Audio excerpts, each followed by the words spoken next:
All right, guys. So if you're here, you're trying to learn how to use Sales Navigator to search for corporations and businesses. So if you haven't yet, and you came upon this, I highly recommend that you go and watch the first video to this one, and you guys can check in the comment section to see where that video is and get a link to it. So based on this search, what we did first is we searched for accounts. Now, accounts will help us search for companies and specifically companies, also companies that are hiring on LinkedIn, annual revenue, and all those things. And, a lot of my clients are like, well, that's great, but is there a way where we can actually, discover the decision makers or the people that we need to talk to? Yeah, and it's really simple. So, what I suggest everyone does is that they go ahead and select and they create a list, right? So creating a list of these companies, these accounts, um, and we don't want to just have a list. We want to have a leads list. So we're going to go ahead and create one. And this could be environmental company leads. And then I usually will put a date. So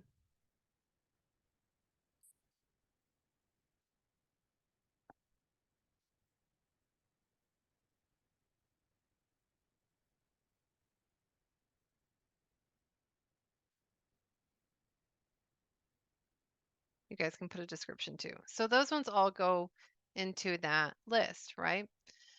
You can also unsave them if you want to too. But here's the really great thing. So once you have it saved to a list, then it also will auto-populate a light up of this, view current employees. So we can actually go ahead and click that. And this is of those companies we just saved to a list because this brings up the current companies. So within one click, we can go ahead and bring up all those current companies. And wow, these guys have a lot of employees. We have 70,000 results.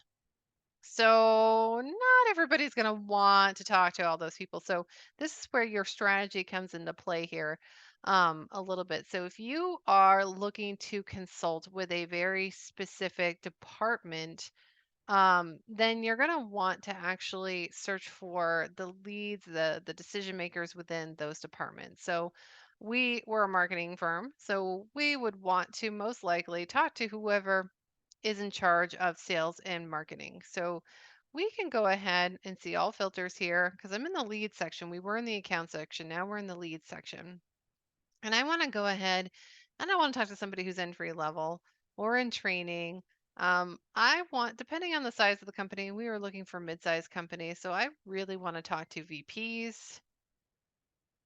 I want to talk to directors. And let's see if there's anybody else. Maybe experienced managers. Owners and partners, I mean, ideally, yes. I love the top-down approach. But when it comes to getting into like the sales and marketing department, sometimes they're not the best ones, but you could always include them. I'm going to go ahead with experienced managers here. And there's a couple of different ways to go ahead and I'm just going to put United States too.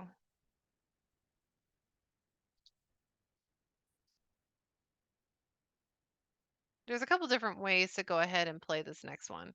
So we don't need to look within the industry that these guys are in, but we do want to look into the function, right? So we don't want to talk to um, the VPs of like accounting or anything like that. We do want to look at marketing though. So we're going to include marketing. We're going to include sales. And just because it tends to work very well, we're going to include operations, right? So then we have a much easier list, which is 2,000. Now I'm going to give you guys one of my favorite hacks, which is I don't really want to waste my time and I don't want to waste anybody else's time, but I also don't want to wait. So if I'm looking to really get on the phone with these guys quickly, then I'm going to be looking for people who have posted on LinkedIn recently. And that is just because that means that they're active on LinkedIn. Because we teach LinkedIn, it makes a lot of sense for us to use this filter because if they're active on LinkedIn, chances are they want to develop on LinkedIn, and they know their company needs to. So that brings our search down to 144, right? Now, if that doesn't matter to you guys as much, you don't have to use that.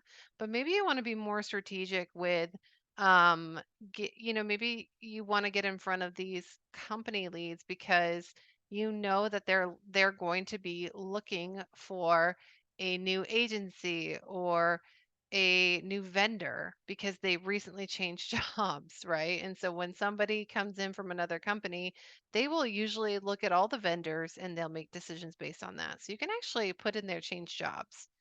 So these are all the people that have changed jobs recently.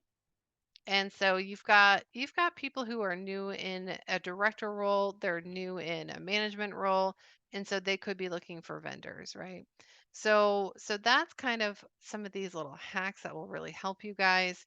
And if you guys are looking to, not just get in front of them by finding, by searching them on LinkedIn and Sales Navigator, but you want to reach out and communicate with them.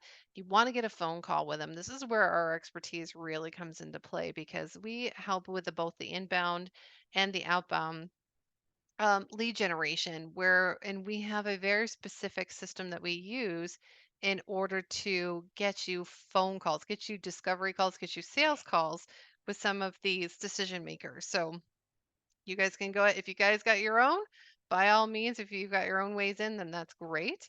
But if you are looking for some help on how to get in front of these decision makers, how to get them to answer your DMs and connect with you, then that's where we can take you to the next level. So feel free to reach out to us at info@influencebuilder.com and inquire about some of our programs.